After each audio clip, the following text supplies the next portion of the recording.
আসসালামু আলাইকুম। পথের কথায় স্বাগতম।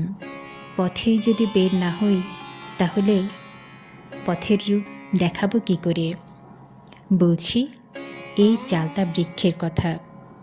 প্রতি বছর বর্ষা মৌসুমে চালতা গাছে ফুল ফোটে। অত্যন্ত সুস্বাদু এবং ভেষজ গুণে ভরপুর চালতার ফল এবং ফুল দুটিরই মানবদেহের জন্য বিভিন্ন ধরনের স্বাস্থ্যগত উপকারিতা রয়েছে। ঠান্ডা এবং কাশি প্রতিরোধে চালতার রস সর্দি কাশি গলা ব্যথা নিরাময়ে অত্যন্ত কার্যকর। ঠান্ডা লেগে জ্বর হলে এর রস খেলে দ্রুত উপকার পাওয়া যায়। চালতা বদহজম এবং কোষ্ঠকাঠিন্য দূর করতে সাহায্য করে। এছাড়া এটি মুখের রুচি বাড়াতে দারুণ কাজ করে। চালতায় বিদ্যমান উপাদান শরীরের কোলেস্টেরল এবং রক্তের শর্করার মাত্রা নিয়ন্ত্রণে সাহায্য করে। এ কারণে ডায়াবেটিস এবং কোলেস্টেরল নিয়ন্ত্রণ থাকে। ক্যালসিয়াম সমৃদ্ধ হওয়ায় চালতার হাড় এবং দাঁত মজবুত রাখতে সহায়তা করে। এটি রক্ত স্বল্পতা দূর করতে সাহায্য করে, সঠিকভাবে রক্ত সঞ্চালনে ভূমিকা রাখে। কচি পাতাও কিন্তু বেশ উপকারী। চালতা গাছের কচি পাতার রস রক্ত আমাশয় নিরাময়ে উপকারী। সর্দি এবং কফের চিকিৎসায় চালতা গাছের ছালের গুঁড়া ব্যবহার করা হয়। এত গুণে ভরপুর একটি গাছ, অথচ আমরা কজন এটা জানি। কিন্তু এর আসল রহস্য কিন্তু অন্যখানে। আমি পথ দিয়ে শহরে যাচ্ছিলাম এবং হেঁটে হেঁটে যাচ্ছিলাম। তখন দেখি এই চালতা বৃক্ষটি। হঠাৎ চোখ আটকে গেল।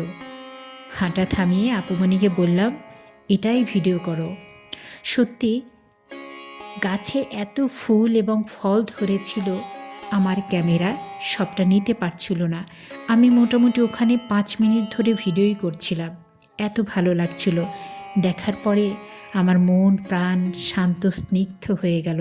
আলহামদুলিল্লাহ, আল্লাহ প্রকৃতিতে এত রূপ দিয়ে রেখেছেন, আমরা শুধুই ঘরের ভেতরে বসে অশান্তির আগুনে জ্বলে পুড়ে ছাই হয়ে যাচ্ছি।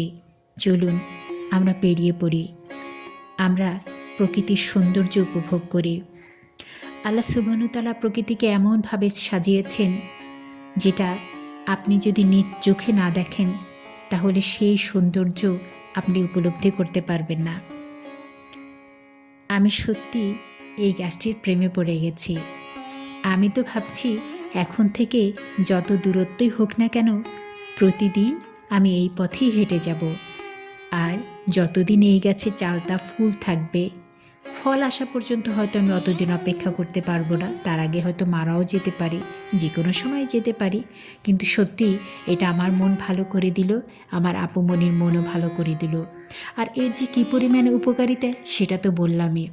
চালতা নিয়ে তো ফুল নিয়ে গান আছে, এবং এটার একটা ফুল যদি আপনি খোপাতে গুজে দিতে পারেন সেই লেভেলে সুন্দর লাগবে। কিন্তু যেহেতু আমি গাছের পাতা ডাল এগুলো ছিঁড়তে খুবই অপছন্দ করি, তাই এটা শুধুমাত্র রূপকার্থে ব্যবহার করলাম। আমি কিন্তু সব গাছ পছন্দ করি। দুনিয়াতে এমন কোনো গাছ নেই যেটা আমি পছন্দ করি না। যেটা ক্ষতিকর সেটাও আমি পছন্দ করি। গাছ তো আল্লাহ সুবহানাহু ওয়া তাআলার এক অশেষ মেহেরবান, এক অশেষ রহমা, যেটা হয়তো আমরা উপলব্ধি করতে পারি না। সুবহানাল্লাহ, চালতা ফুল এত সুন্দর হতে পারে।